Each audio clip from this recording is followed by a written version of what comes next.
You're listening to the Career Musician Podcast with creator and host, Nomad.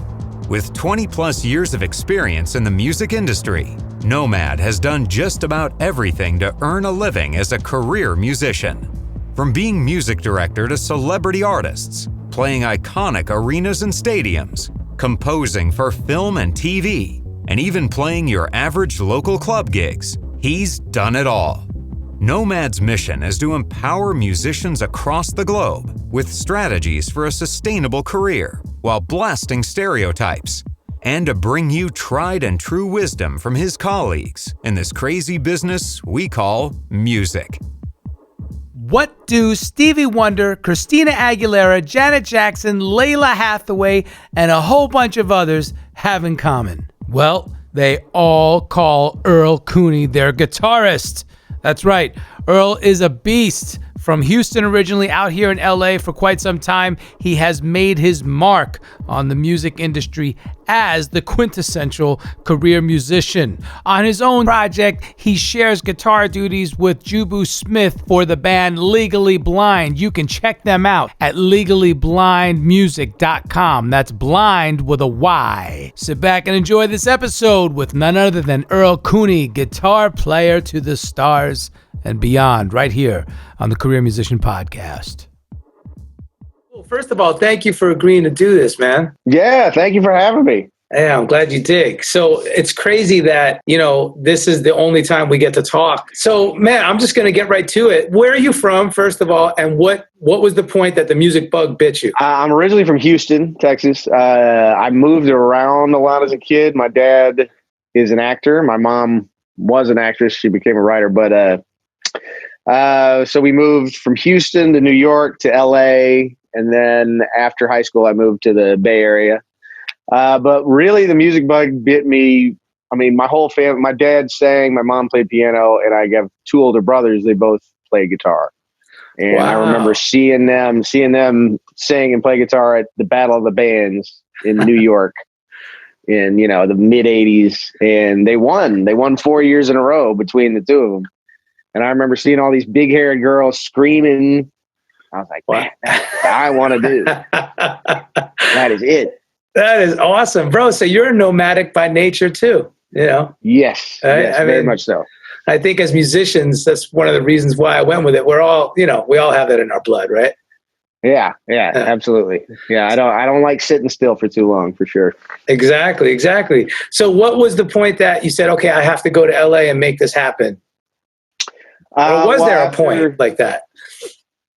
Kind of. I mean, I was in the Bay Area for about 10 years after high school, and that's when I really started working. After I met Eric Smith, the bass player, he got me my first tour. Yes. And his brother Jubu, we're actually all in a band together. We've been in a band called Legally Blind for 20 years. So, I want to hear all about that too. Yes. Yeah. But so after 10 years, I met my wife, and we agreed. She's in the business too. She's a publicist. We were like, well, she lived in Florida at the time, and I lived in the Bay Area, and it kind of just made sense for both of our jobs to come to LA and just kind of go all in with it. That's so awesome. That's right, man. The other day you sent me a text and your wife was working on something for Chem. Yeah. And I think I was in the shot. Yeah. You were like, yo, check this out. That's funny. Because she called me up. She's like, who is this guitar player? I was like, oh, it's Nomad. Yeah. It's my buddy. So I took a picture and sent it to you. That's so awesome, bro. Small world, man. Right? Yeah, absolutely. I always say musicians, the community, we stick together. It's a very close community globally, right? even though it's absolutely. yeah. So, okay, so you come to LA, man, you got hooked up with Eric Smith. That's awesome, which, by the way, I think he's called me over the years to sub for you a couple times on some gigs, you know. Right. Yeah. Maybe Lalah Hathaway. Lalah Hathaway, yes. And it's fine. I think he called me like 1 or 2 times, and I think 2 times, and both times I just wasn't available. It never worked out, you know. Okay. But yeah, that's cool. So I know Eric as well. Great dude. Yeah. Eric is one of my mentors and one of my best friends. He's a great dude, great bass player. Yes, incredible. Yeah, that's awesome. We'll have to get him on the show, actually. So resume, Janet, Miss Jackson. Let's start there. And then, of course, Lalah Hathaway and Lettucey. I mean, come on. Once again, I've never worked with Janet, but our paths crossed with Lalah and Lettucey. But please tell us more about your resume. I mean, sure. Yeah, I've been doing Janet since 2015. That's an awesome gig. She's a great person to work with. You know, incredible artist. You know, her attention to detail and her. All that stuff is amazing. Eric Smith also plays bass with her, so he keeps coming up. So yeah, Lalah, that's been an awesome gig, and Lettucey too. And Lettucey too, right? Exactly. Yeah, I mean they're unbelievable talents, and just to hear to get to play with them and see the way that they hear music and the way they react to things and. It's really like going to school. You know what I mean? Like, the way they use their instrument, their voice as an instrument is it really opens up the way I approach the guitar. You know what I mean? Like, always thinking musically, always trying to sing, like, especially when you're doing some kind of improvisation. I just did, before the pandemic, I played a show with Lettucey in Vegas, and speaking to that as a guitar player, because of course we're going to get to this too, we're both guitar homies. When she was phrasing and singing, it really informed the way I played and reacted to her, right? And I think that's what you're hitting on. It's, there's such an innate soulful thing that's inside that, like you said, how do they use their voices like that? The way we use an instrument, for an instrument, we use our hands. I get it. It makes sense. Yeah. But for them to be able to do it with finger their voice, goes to that fret. Yeah, right. But for their voice. So yeah, it was a blast because every time she sang a note, I would react to it and place. I was like, wow, okay, this is cool. So I totally get that. Yeah. They're both so organic and they're so unique the way they approach music. You know what I mean? Like, right. It just, you can't help but kind of get into their vibe, into their yes, thing, and I love playing with singers like that. Exactly. And then you played with Stevie Wonder. I mean, come on. That for me was, that's the gig of a lifetime. Come on, that's the pinnacle, bro. I actually got to, back in April, I got to do a live stream at his house. It was just one song, but it was the first time I'd worked with him in a year or two. And right, what an unbelievable songwriter and voice for a generation. So I mean, that's I remember getting the call to audition for him. That came from Teddy Campbell from the Ricky Minor world. Right. And I don't think I've ever been that nervous, but he was, he came in, he didn't even want to play any of his own music. He just played giant steps and fusion tunes and all this stuff. I was like, are we going to play any Stevie Wonder music? He just likes to play around, Really? Yeah. He's a total musician, geek style musician. You know what I mean? Like he just wants to explore stuff and have fun. And, he learned to play that instrument, the arpeggio, on stage in front of 15,000 people. And he's like, I'll just try and figure this thing out. And now, he's killing on it. But right, he was willing to learn it while he was on stage. And that's the kind of guy he is. That's incredible. How long have you been with his band? I started with him in 2007. Wow. Okay, so, bro, that's incredible. I mean, working with a legend. Like you said, when you went for the audition, possibly the most nervous you've ever been. and you've done a lot of things like that. At this point, we don't really get nervous, quote unquote, right? We just get prepared. Exactly. But tell us about that. Tell us about, how you prepared for that. What did you do? Obviously, you learned quite a bit of the catalog first, right?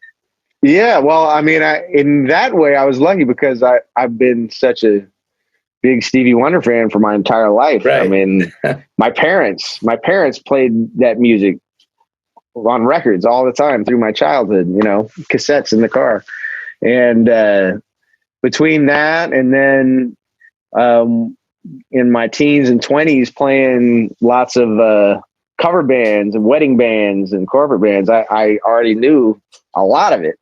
Right. And then just being a fan, I knew a lot of it. But yeah, to get prepared, I mean, I sat down and went through, probably a couple hundred songs.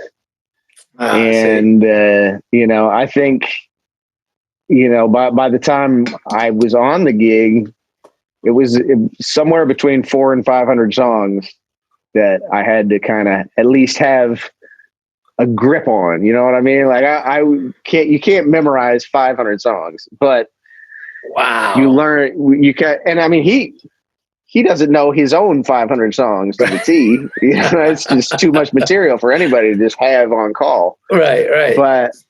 But you just kind of learn the patterns, how he writes songs, how he moves. There's little things he does, like he'll just throw up a hand, and that means something's about to happen. Right. And you learn to kind of say, okay, well, something's about to happen. It could either be this or this. And then the more you play with him, the more likely you are to guess right. You know what I mean? It's it's informed jamming. It's I like that. It's like, okay, well, it's that really, I think the first 7 or 8 years I played with him, the set list, you might as well just tear it up and throw it away. It's you never know what he's gonna pull out. Wow. And it's kind of fluid, right? He kind of blends a lot of the times. He'll segue, do little interludes and whatnot, right? Yes. Yeah, absolutely. Yeah. I mean, there was a moment I remember specifically on stage where, and this was well into a tour, we were playing at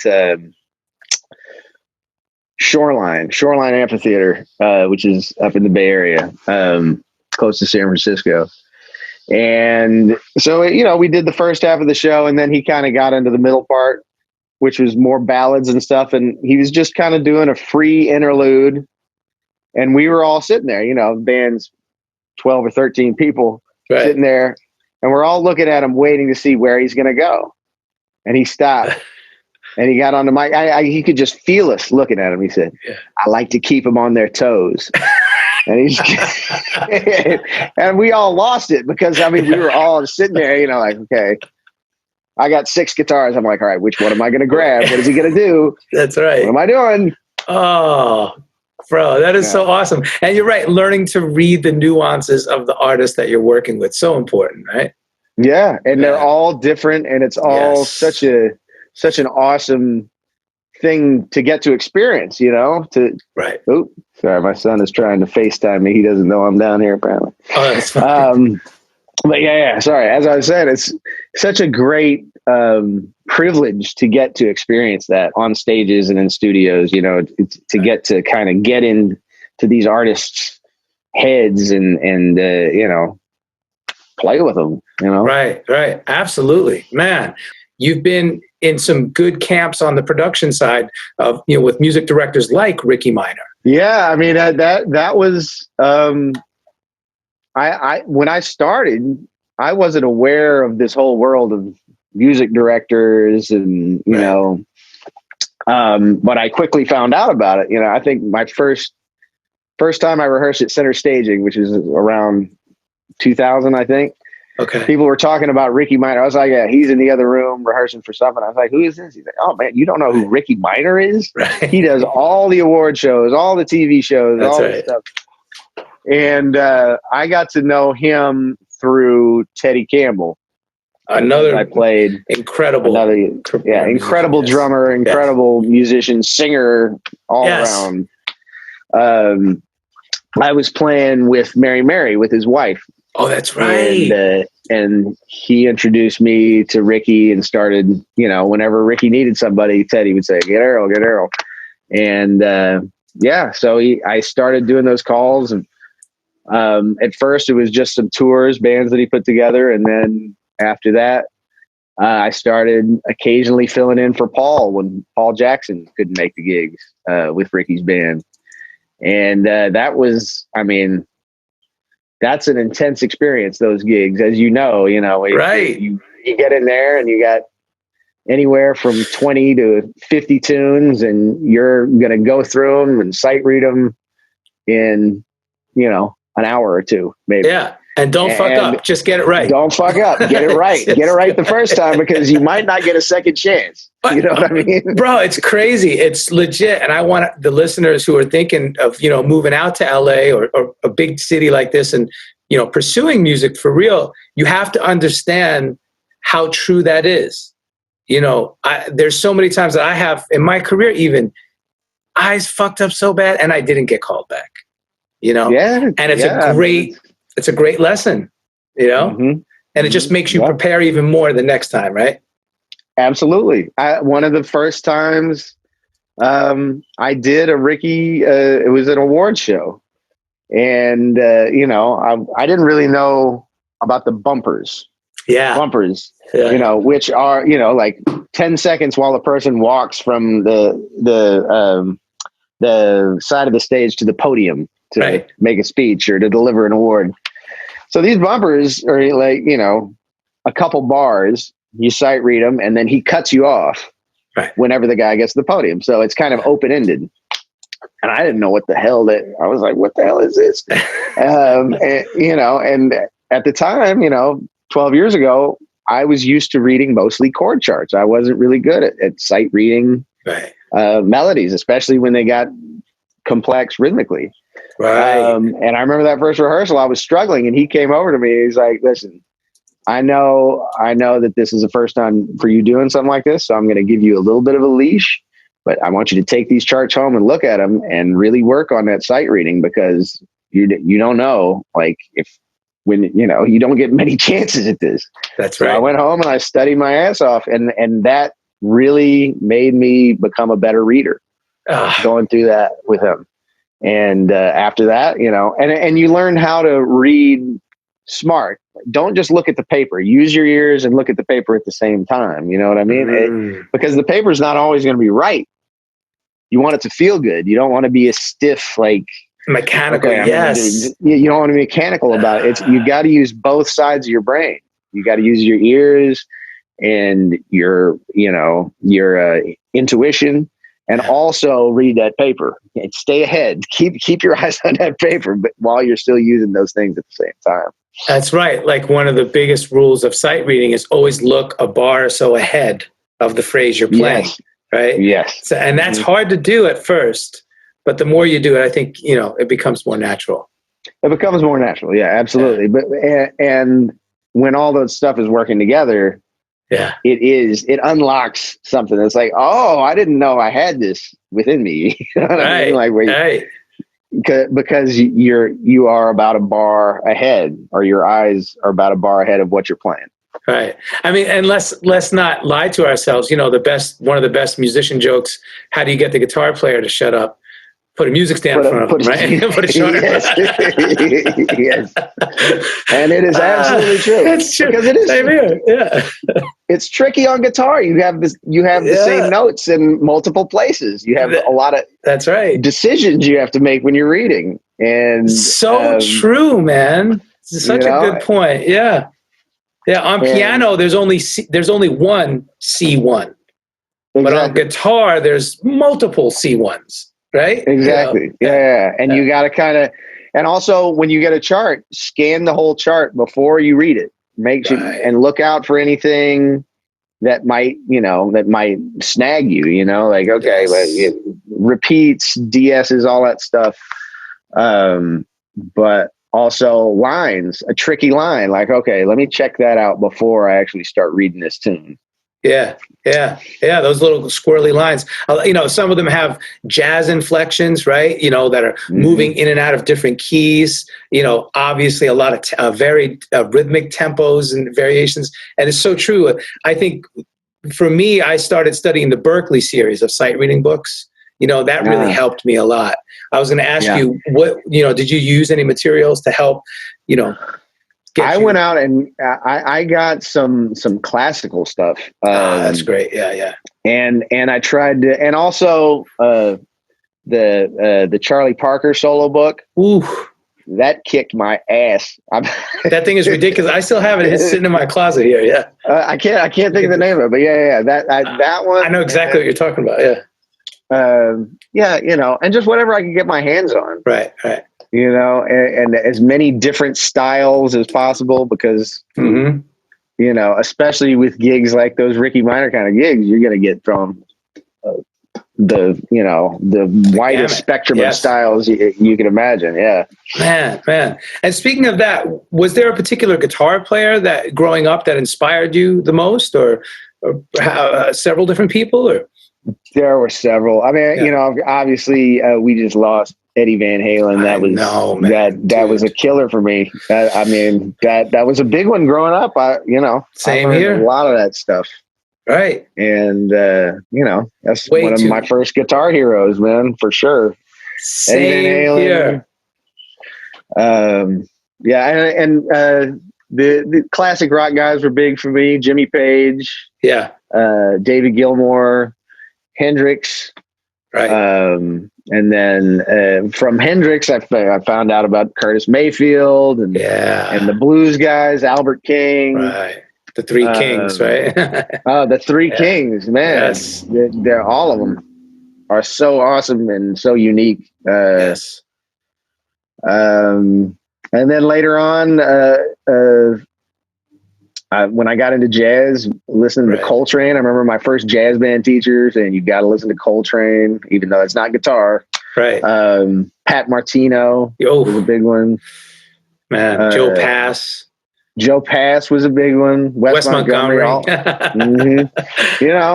amazing, right?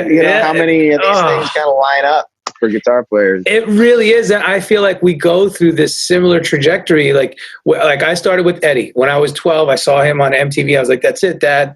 I got to do this. And my dad supported my habit, right? And then from there. That's exactly right. Right. And then from there, it was like, oh, well, who is this? Like, I had a handful of teachers back then. And one guy was like, you should check out Al Di Meola if you like Eddie. And if you like Al Di Meola, then you should check out so. So then I got into Yngwie Malmsteen. And then from Yngwie Malmsteen, it was Paganini, Nikolai Paganini, the violinist composer. So now you start to open up, right? Yeah. And then your taste really, and then from there, again, I got into the jazz. And so it is so similar, It's but crazy. Guitar players, gosh, there's such a huge array of varieties, right? Of different styles and tones, and it's endless. It is endless. It is endless. It's not like a which horn. Is like, right, exactly. It's this is a podcast. If you can see the graveyard of pedals, that's I love it. I love it. Same. I love it. Yes. It's always evolving. You know what I mean? Right. I can't tell you how many times I've changed overdrive pedals in my life. But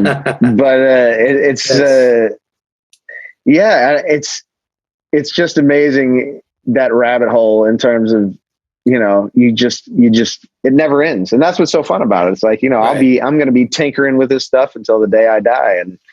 And I can't wait to see what else I can learn.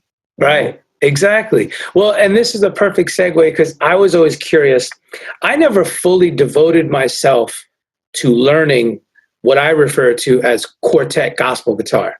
You have a much better handle on it and a much wider vernacular than I do. And again, we share a lot of the same CCM and gospel credits, throughout our careers. But that's one of the things I admire about you as a player, that you were able to tap into that style so authentically. Talk about that. How did that happen? Did you, because I know how it happened for me, but I'm curious, Yeah, it was, that was a big one. I mean, discovering that music, which was because of Eric Smith and his brother Jubu. Yes. I didn't know it existed, but I mean, I knew, like, Curtis Mayfield. Right. There's some crossover there. Mm-hmm. And there's also some country crossover there. Like, yes. So there's Roy Clark and yes, all that stuff. Yes. All that stuff. So some of that stuff I had checked out when I heard it, I was like, oh, this is like the missing link in the music, between the gospel world and the country world and the blues, and soul and R&B and blues. Yeah. And I mean, first time I heard Jubu play the guitar, and then I was like, oh my God.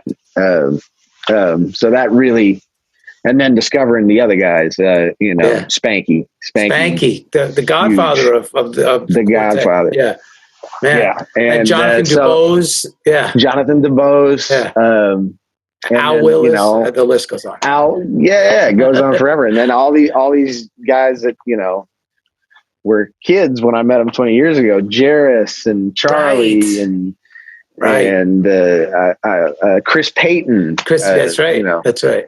And incredible guitar players that have Eric Walls. That all have that, that in their repertoire too. That, but yeah, I loved it. Eric hired me to play in this group called the Gospel Hummingbirds. Yeah. And I just dug in and just learned as much as I could, all those little voicings, just really 3-note voicings and the rhythm of it. And knowing how to move around, Yeah. Everything is done with triads. It seems like you're right. The 3-note voicings, right? They take all these they'll take a phrase and they'll stack it with harmonies below and on top. And then the way they phrase it's so freaking tasteful and just right? Unbelievable. It oozes with musicianship and just it just gets you. Yeah, it gets you, and it's got that kind of gut bucket, just like dude. It moved me from the first time I heard it, so I just kind of right. So it's funny because I always ask my friends. Oh, another good buddy of mine, Rick Watford. You know Rick? Oh yeah, Rick. Exactly. I love Rick. Yeah. So every time I see him, I'm always like, Rick, teach me a gospel lick. Show me something. Like I can never get enough. But how did you prepare? Because going into that style of music, like a lot of these cats we talked about, grew up in it. They grew up in the Black gospel church, and I'm always saying, man, thank God for that music that was, pioneered by the African American community here in the States, because that, like you said, it informs so much other stuff and it connects a lot of dots, right? Yeah, absolutely. So how did you, not being brought up in that environment, how did you prepare for it? Because I always wondered, like, there's no books on it really. Nobody's written a method, No, you just, I just learned it. I sat down. That was it. It's not easy. Right. It's not an easy style. You know what I mean? No. It sounds really, it sounds really effortless when it's played right. But it's, it kicked my ass. Learning all those parts. Yes. From that particular record. And then going back, I just, I learned as much of it as I could, and I went out there and probably struggled the first couple times I did it, but I got better and I kept working at it. I kept, it's like learning jazz. It's like learning jazz. Absolutely. Yeah. And then I was lucky enough to have Eric and Jubu kind of guiding me along, guys who did grow up with it, and who would, give me a crazy look if I played something fucked up, like, I love it. What are you doing? Always nice, always with a smile, but like, hey, that was pretty fucked up. That was whack, dude. Yeah. I want to try again. It's all about the cadences. That's what I find interesting. They all have these, all the songs and chord progressions have the ending of a phrase. and then they take that ending of a phrase, like for, typical jazz cadence is 2-5-1, right? Mm-hmm. And they expound on that 2-5-1 to the umpteenth degree, to where you're like, holy shit, dude, you just, wait a minute, you went 3-6-5-2-7-8. What did you do? I can't even keep up. You move so much, yeah. right? All those rearms, and the way they, again, make it sound like, wait a second, what the hell did you just do? And effortless, like you said. But then once you get into it, it kind of starts to reveal itself to you, because the patterns are there. They're just different from what I was used to hearing. Same here, bro. But again, I mean, I keep trying to. I still am discovering new stuff. When I learn a tune, when I go do a gig or whatever, it's like always. Oh, that's what that was. There's always like something that eludes you, and then when you figure it out, it's like, oh, right. And you can tell, that's just hours in the shed, man. Yeah, I mean, we don't get to see anybody but ourselves in those situations. But when you hear the results and it's so effortless, it's like, man, that there was some work that went into that. And of course, there are people that I think it comes more naturally to. I think I've probably had to work at it more than some, but I mean, I love the process of working at it too and learning. So, however you get there, I'll do it. That's so true, man. So true. And I just think it's a good example because, like we said, talking about being versatile, right? In order to keep a gig with somebody like Ricky, you have to be extremely versatile, right?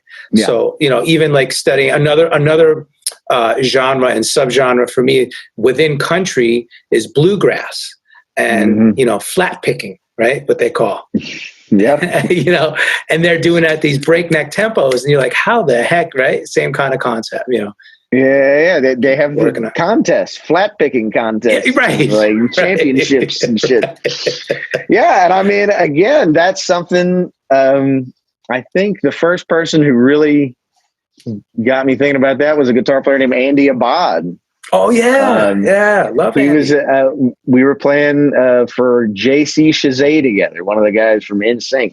Nice. And I don't know. Bluegrass has nothing to do with JC Chazet, but right. A couple of guitar players hanging out. You start playing stuff, and that the whole flat picking stuff and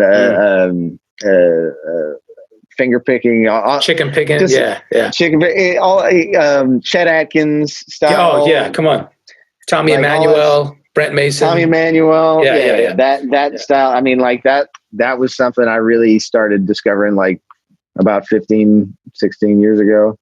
And again, it's a whole other world of stuff. I mean, it all connects, but it's so true. And I always feel like there's so many different little nuances within every style. Right. You know what I mean? Right. So you just, you keep plugging away at all of them, and see what comes out. So true. All right. So at this point in your career, you started working with people. You're developing your skill set even further. You're expanding on all of your, like I say, the tools in your toolbox. You start touring. Tell us about your touring life and maybe some of the essentials for you, or how you pack, or how you view touring, how you prep for it, and all that. Well, I mean, that is one thing during the pandemic. I do miss the travel. I mean, it's difficult. It's traveling, being gone that amount of time and packing and all that stuff is, it can be trying at times, but I wouldn't trade it for anything. I always bring a baby Taylor for the tour bus. Nice. Put it in the back. I'm trying to think. Typically, are you carrying some gear when you go? On a bigger tour, you have usually a tech and backline crew who has all your stuff, right? Yeah. So like Janet, I show up and everything's set up. It's wonderful. Yeah. Isn't it beautiful? It's the best. It's so beautiful. But I mean, amazing. I get for local gigs, for fly dates, I'll usually bring a pedal board, you know, a smaller, I got a couple different sizes. I usually try and bring the medium size pedal board, which I can also pack some clothes on top. There you go. And there's an outer, so I can get by with just the big pedal board bag and one guitar. I like that. That's an old guitar player trick. See, yeah, there you go. Yeah, and it's that case is taking a beating though from being overstuffed. Right. But yeah, you know, one extra set of clothes. Yes. You always have, so however many days you have that many sets of clothes plus one extra. There you go. Yeah. Do you have anything you can't live without? Like, is there some cats are like, oh, I need my iPod, or I need, you know, this particular headphones, or I need blah, blah, blah, you know? I mean, you know, everything is on the phone now, so it's true, isn't it? Yeah, it's true. I like it. Super light, man. The gear and the clothes. Yeah, exactly. The pedals keep getting smaller, so everything, you know, providing more room for my extra set of clothes. Right. For a long time, I always had my iPad. That's what I got to have a book. I always got to have a book to read, whether it's on the phone or the iPad, or I prefer a physical book. But that will get me through flights. It also helps. It'll help me sleep on a long flight too. If I'm reading something kind of mindless, like you know, crime novel, something like that. Okay. Yeah. That's good. I love that. Yeah, that helps me a lot with passing the time, because as you know, on the road, the majority of the time you're trying to finding something to do, hanging out with the other cats who are out there, or, you know, filling up the 11 hours where you're not on stage. That a trip? Yeah, absolutely. Hi, this is Errol Cooney. I play with Stevie Wonder, Janet Jackson, and Christina Aguilera, and I'm a career musician. Be sure to subscribe to the Career Musician Podcast and like The Career Musician on all social platforms to stay up to date on news and topics that affect your music career. The goal of the Career Musician Podcast is to provide valuable insight aimed at supporting working musicians. Please show your support by listening, downloading, subscribing, sharing, liking, and leaving a review. All right. Now, conversely, how do you find studio, protocol? And which do you prefer? Do you prefer touring or studio, or you just kind of like into whenever the phone rings, right? Well, yeah, exactly. But it changes, you know. I mean, I love creating in the studio. There's nothing better than that, than being in there creating something new. So I think I would have. I mean, it's tough because there's nothing better than being in front of, an audience, whatever size, but even small. That when it's happening, when it's really when the energy is flowing back and forth. I mean, that feeling is incomparable. Like there's nothing else like it. So I don't know. It changes. It depends on if it's a good gig. Right. How do you feel about studio etiquette? It's something I always like to talk about, especially the younger cats coming up. Oftentimes when we're younger, we don't realize, not everything has to be said, especially in the studio. Mm-hmm. Talk about that a little bit, what you've learned, Well, yeah, that's definitely,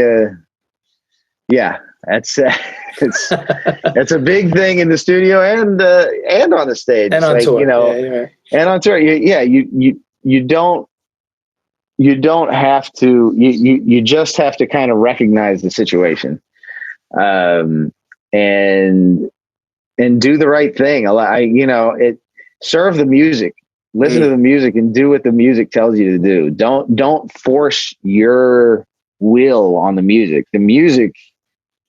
It's like religion. It's like if you approach the music like, okay, this is, it's like a deity. You do what the music requires of you. You serve it. And that's something my dad taught me. Serve the art. That's it. And if you're overthinking it, you're not going to do your best. If you're, I mean, I don't want to say don't ask too many questions, because, you know, you should ask questions if you don't know, right. If you're unsure of something, but, especially in the studio, keep your ears open. Yeah. And don't overplay, you know, music, you know, the music is going to show you what it needs from you, you know? Right. I love that. That's so true. I always say eyes and ears wide open, mouth shut, you know? Absolutely. Absolutely. Especially when you don't know something, like take the time to accept that, you know what I mean? Don't go yapping. Like, okay, if you don't understand something, listen to it a couple times. That's right. And listen to other people in the room talk about exactly. it. You'll learn something. Yeah. Chances are. Yeah. Yeah, absolutely. Listen to the engineer, listen to the producer, listen to the artist. Right. And yeah, I mean, every other person in that situation has a different experience than you and can teach you something, you know? Right. Oh man.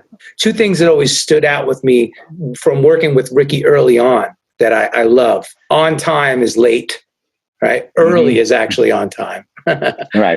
And then if you're 5 minutes early, you're on time. Yeah. You're on time, you're late. If you're late. 5 minutes late, you're fired. I'm clapping. Look at that. That is so well said. I love it. And the other thing was, when you're not playing a song as a band, don't noodle on your instrument. Audibly. If you turn off the volume and nobody can hear you, fine. But if you're playing and noodling, right? No extra noodles. Yeah. I see. Now only guitar players can get away with that. Exactly. The volume down electric guitar trick. Trumpet players are screwed. Yeah. Keyboard players can pull the volume down too. Yeah. Yeah. They can both. That's true. But yeah. That's especially in situations like TV shows. Yeah.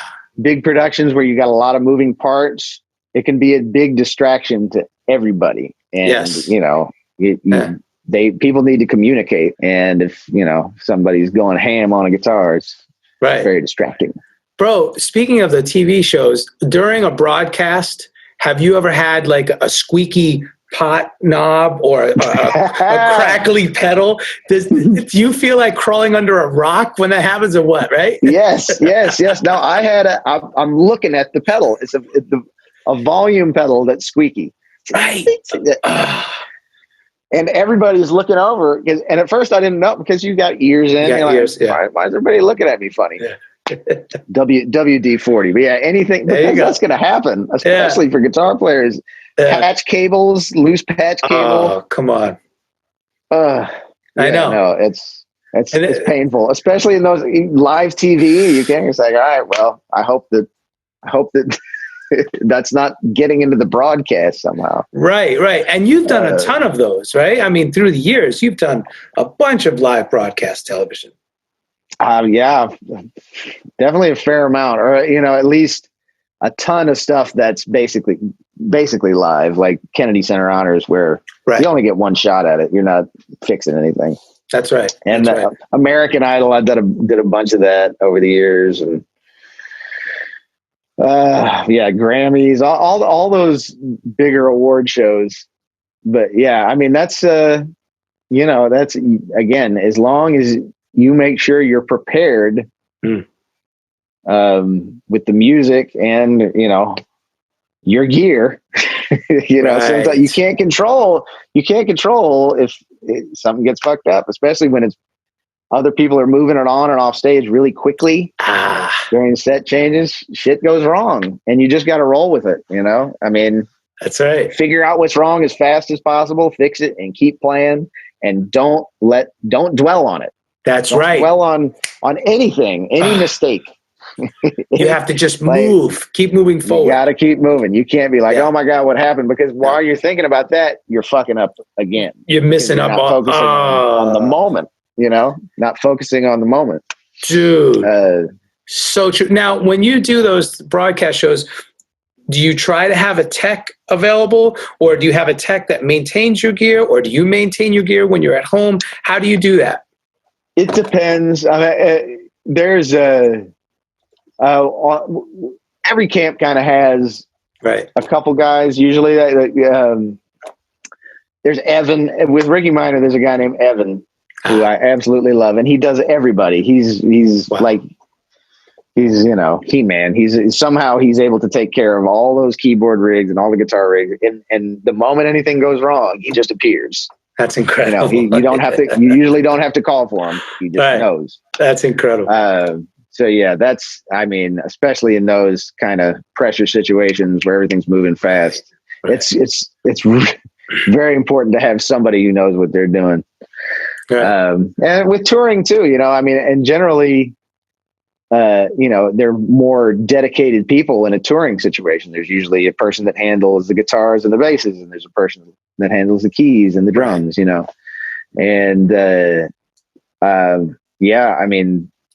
that's such an essential job because in those situations, I can do a lot myself, but you're not ever going to catch everything. Right. Right. One of the things that I always hated doing was gear maintenance when I come home. Like whether I just got off the road or I just finished some big session work, like the last thing I want to do is come home and figure out which patch cable is broken and not speaking to the, not passing signal or whatever, it's like, So I would always try to have a tech that I could, hey man, whatever your bench rate is, I'm going to drop this off, fix it. And, I think it's worth having that peace of mind, right? Absolutely. And for guitars too, like, because there's so many variables. Yeah. So, and I know a little bit, but I can't, if something goes wrong, I can't, I'm not going to be able to pinpoint it much. Like electronics are actually easier for me than guitar stuff with wood and wood settling and frets and, so yeah, I kind of take my guitars. There's just a steady rotation. Like I'll take two at a time. To a guy named, and just, cause they all need it. That's right. I'm sorry. Who's the guy you use?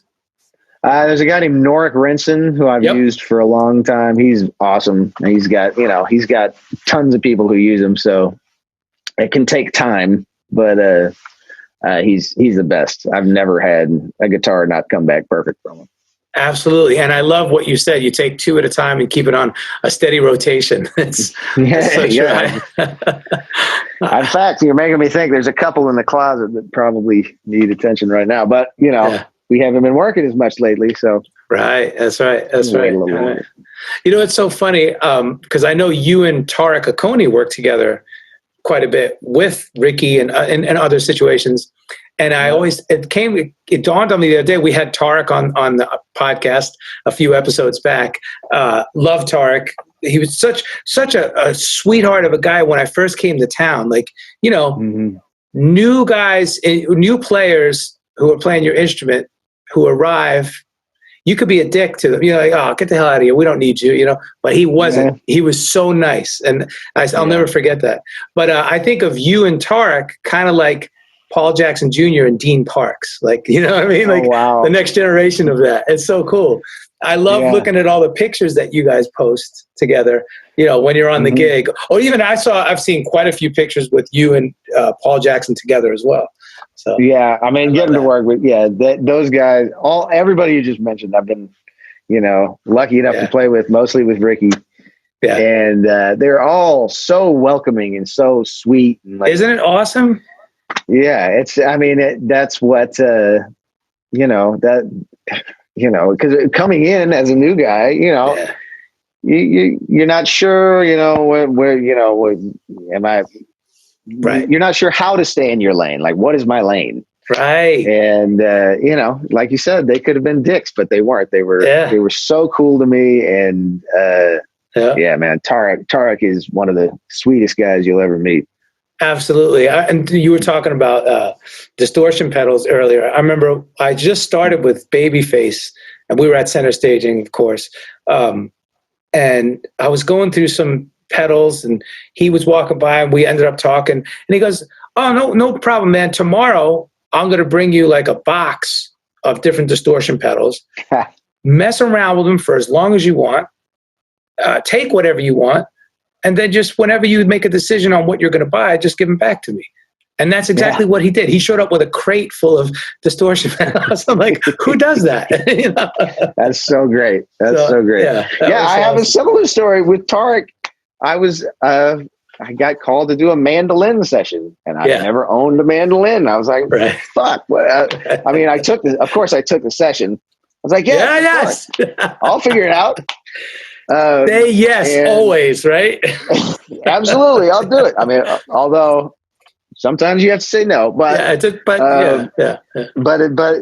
you know, mandolin session, I can play mandolin, sure. Yeah. So I called Tarek, like, hey, I need to. Are you around? Can I borrow a mandolin? He's like, man, I'm in Santa Barbara and my thing is here, but hold on, let me make a call. 5 minutes later, he hooked me up with a guy right up the street, and I just pulled up to his house and he handed me the mandolin. Here you go. Oh, you're a friend of Tarek's? Here you go. It's like. And then maybe I forgot that I had it. And a week later, he's like, "Hey, man, you still have that?" I was like, "Oh shit, yes." I returned it, but I mean, again, like the network of musicians, like you know, if Tarek says you're cool, absolutely take a mandolin. That's right. He's like the mayor of the guitar community, right? Yeah, exactly. I love that. That's so cool, man. Hey, you know, we were talking about it earlier with Jubu and Eric Smith. Tell us about the band and tell us how that all came together. Legally Blind. Yeah, we met in the Bay Area. I met Eric playing at club gigs, you know, like, you know, the local bar. He would occasionally come play. And actually, it was at, I'm sorry, the first time I met him was at the Expo. It was Brian Collier, Eric Smith. It was the State Fair, the Cal Expo State Fair. And he, you know, it was just a, you know, random cover gig, and he liked how I played. And he was like, you know what, I want you to be in this band with my brother. He's a guitar player. And it didn't have a name yet. It was Blind at first and Legally Blind. Went back and forth a couple times. Nice. And I love the name. You know, again, I had never met Juba before, and so like really, I knew nothing about his playing. I'm like, okay, cool, guitar player, yeah, I'm sure it'll be great. It's like meeting the Zeus of guitar. Yeah, exactly, and you're in a band with him now. That's insane. Yeah, so that, you know, he had already started writing and recording songs. This is 20 years ago now, right? And we just rehearsed and played some gigs. I remember playing, you remember Cozy's in the Valley? Oh man. That was one of our first gigs there. We did a few there, and I had just moved here in 2005 when you guys were still like doing that every once in a while. Yeah. I was there one night. Yeah. Oh, okay, cool. Yeah. Those gigs were awesome. Yeah. It's a shame that place closed down, but it is a shame. You guys burned down the house every time you played. It's stupid. Oh man, there was some magical moments in that place. Yeah. But yeah, I mean, we recorded 2 albums, and we actually just did a gig where that was my first time flying out of town. We played in Jersey last week. Oh man, that's awesome.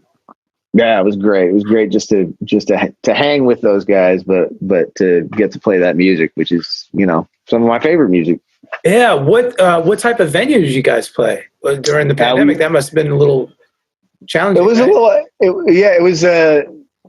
it was a park. It was outdoors. Oh, nice. And it was for their aunt. It was a memorial for their aunt that passed away a few years back, and they do usually a quartet concert every year, but because this year they had to do it outside, they decided to bring in a group that was not gospel, and that was us. That's awesome. Yeah, it was awesome. A lot of fun. Now, where can everybody find your music? You can find Legally Blind spelled with a Y. So Legally Blind, BLYND. It's on Spotify. It's on Apple Music. It's on all those services. Beautiful. Yeah. You is the name of the latest record, but we're actually going to get started recording here in the next couple of weeks. That was my next question. I can't wait. Oh, wow. It's coming. Now, when you guys record, do you typically share files and send them around, or do you all get together and go in the studio? We've all gotten together. Oh, that's the best. Yeah. I mean, come on. We're all old friends, and that's the way to do it. But since, the last couple of months, we have started sending each other stuff just because we're all separated. Right. Jubu's in Atlanta now. Eric's still in the Bay Area, and me and Chris are both in LA, but he's, opposite side of LA, might as well be another state. Right. All right. But yeah, we're going to get together and start working in the next couple of weeks. That's the plan. That's beautiful. Do you guys know where you're going to cut? I think we're going to start at Chris's house. He's got a studio set up in the garage, Yeah. And vocals will come later. I'm sure that will be somewhere else, but, his setup is sounding great. Right. He's been doing drum tracks for a few things for me and for a ton of other people and everything. That's awesome. That's so cool. I'll never forget the first time I heard Jubu play. It was actually across the street from Cozy's at Cafe Cordial. Remember that one? Uh-huh. Yeah. It was like some random jam, and I walked in. I think I had just come off the American Idol's tour after moving. Oh, that's when you did that too. Yeah, in 2005. Right. Did you do that as well, the tour? I did it in 2012. There you go. Look at that. See? Mm-hmm. We've been crossing paths the whole time. Anyway, I walk in one night and I saw Gordon Campbell, the drummer, right? Yep. And we're just talking. I'm like, let me buy you a drink. I don't know why I remember this so clearly. I was like, what do you drink? He's like, vodka cranberry. I'm like, all right, a Cape Cod. Get a Cape Cod for the man, and I'll have a whiskey, whatever. I remember this like to the T. So me and Gordon are standing there just chopping it up, and all of a sudden, it was one of those jam things. So there was nobody in particular on the set. I never knew who Jubu was. I just moved to town. He picks up my guitar. Because I was on the jam set, and I don't know, it was I have like a 335 copy, and Ibanez Artist, right? Uh-huh. I was so mad. I was like, I was mad at myself for not knowing who he was. I'm like, how could you know who Eddie Van Halen is, who Jimi Hendrix is, who Steve Vai is? And it's so funny because people who don't know might hear me calling off these names and say, oh, well, how can you compare this guy? Trust me, when you hear him play and actually do his thing, with no hindrance. That level of influence, man. Yes. It's absolutely true. Yes. It literally freaked me the fuck out. And the whole house, the whole audience just jumped up screaming after his solo was over. And I walked up to the stage and just started bowing down. I'm like, oh my God, what is this guy doing? Like, and then, he's like, hey, I'm Jubu. I'm like, okay. Yeah, right. Yeah, he's just, you couldn't meet a more regular, crazy motherfucker. So, but that being said, you and Jubu together, that's like some next level shit. And that's like, oh man. And that's what I love about it. So please tell me you guys are doing some mad, crazy guitar shit on the new album. Oh, well, there's got to be. Okay. Beautiful. As always. that playing with him, doing that back and forth stuff we do is it's such an honor to get to do it, but it's just like so fun and playful. And it's like, yeah. I'm lucky as hell to get to play with them as much as I do. Yeah, but that's the thing. You're lucky as hell, and you can keep up with them, and that's what I love. Because I was reading an article or watching something on YouTube with Dweezil, and one of the things he said about his father, Frank Zappa, Dweezil Zappa, Frank Zappa, he's like, yeah, my dad would play. He wouldn't construct solos ahead of time. He would improvise all of his solos, and he could play an 11-minute solo without repeating himself. Mm-hmm. And that's something that is very hard to do. And that's something that you possess. And that's something guys like you and Jubu and all these cats, that's the true essence improvisation. Don't you agree? Yeah. I mean, that's what you work at. And when it is working the right way, that's it, because there's no need to repeat yourself, because there's something important that you have to say. You already said it, right? So what's the next year? It's like speaking, I mean, love it. That though, playing with him, it's again recognizing that the music is the thing that you're serving. I know here I am repeating myself, but it's true. Well, that needs to be emphasized. It's like, don't try and show off. Don't try and fight the guy you're playing with. You know what I mean? Play the music. Play with him. Play with the music. Be in it. You know what I mean? Don't fight it. Don't make it. It's not a competition. Right. It's when it's right. You're doing this thing together. Like when we're trading back and forth, we come together. We always come together. Right. And that's when it's at its best, I think. There you go, man. So true. So Earl, any words of wisdom for the fellow career musicians out there, the musician community? Other than what you just said, bro, what you just said was perfect, actually. Well, I mean, it's that always stick with it. You're gonna get discouraged. Yeah, it's natural. We all get discouraged. Yeah. But it's what I tell my son all the time. It's like, you can't get bogged down in those discouraging moments or when you fail, because you're going to fail. Mm-hmm. You have to move on from it and learn from it. And,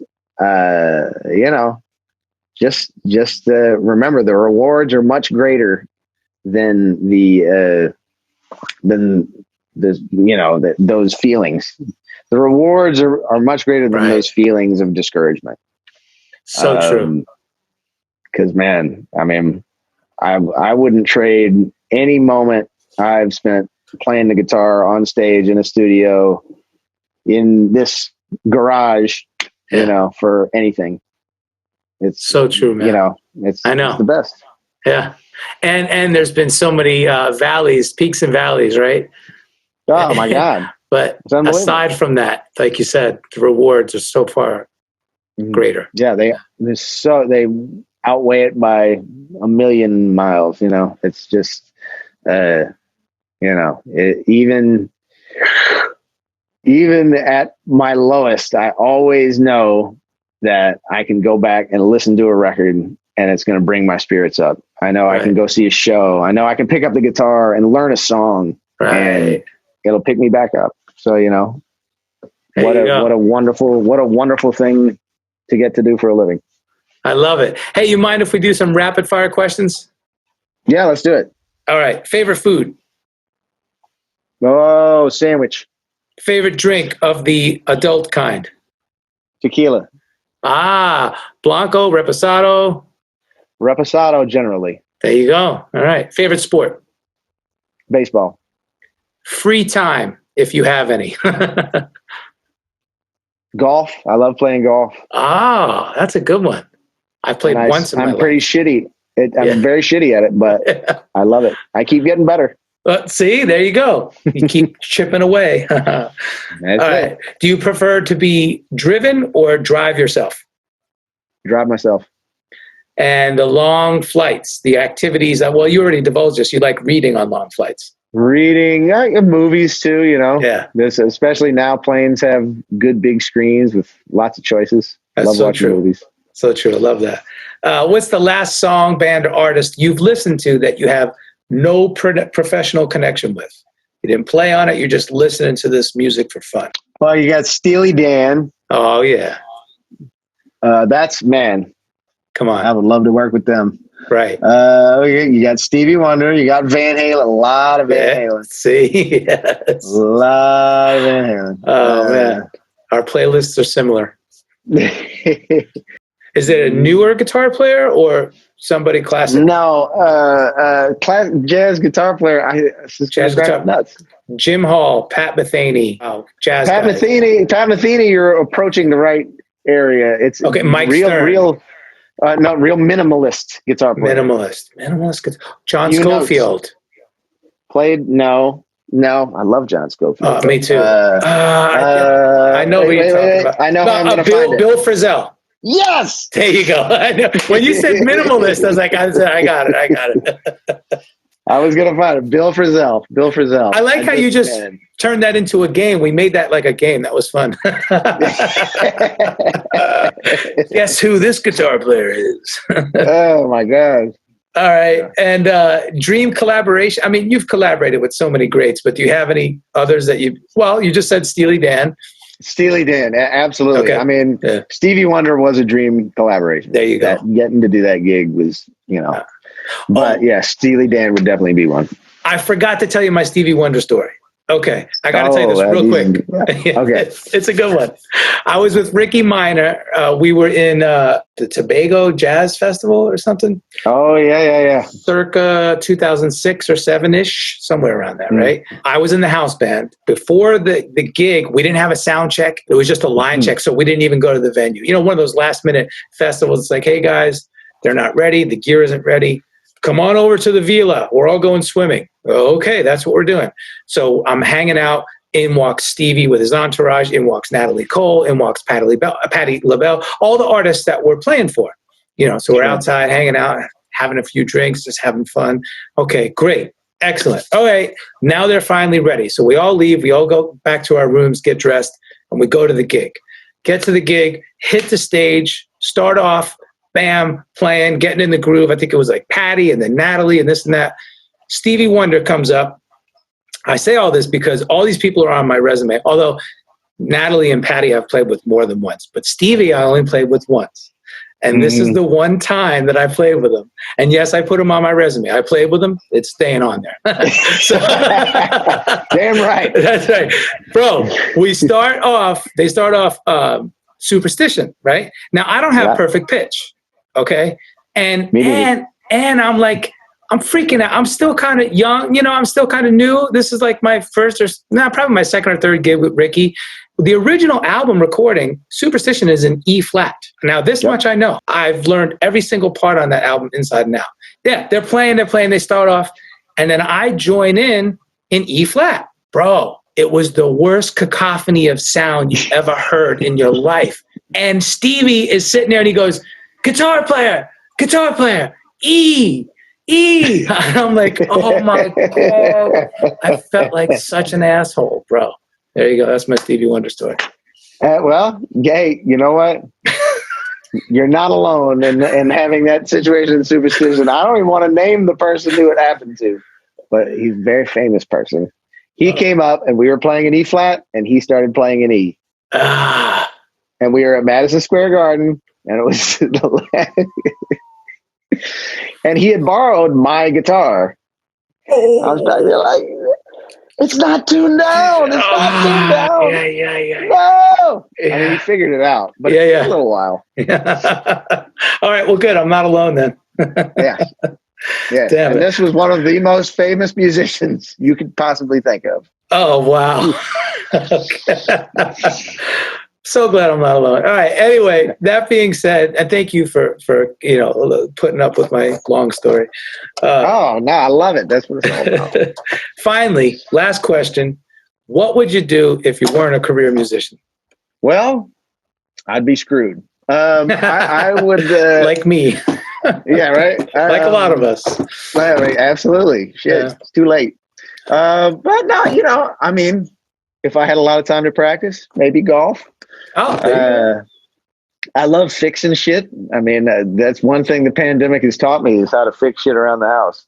But yeah, small jobs, nothing major, but little electronic stuff, little plumbing stuff. My handyman skills are very limited. Yeah. Well, it fills a lot of free time for me, and it can be very frustrating at times. But professional handyman. I love it. Earl, I can't wait till we can actually sit together and jam, man. Man, it's going to happen now. Yes. I'm so glad that we got to have this talk, man. This is so cool. Being a career musician is more than just gigs and sessions. Are you a career musician? Find out on the Career Musician Podcast, streaming everywhere. Follow the Career Musician at Facebook, Instagram, and sign up for the Career Musician newsletter at thecareermusician.com. I'm just a nomad, nowhere man, writing the songs in this one-man band. A nomad,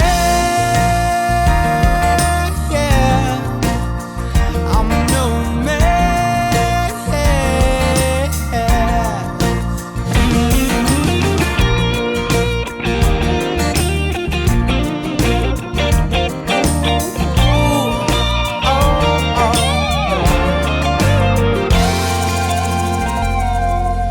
Hush now, darling, you'll be fine.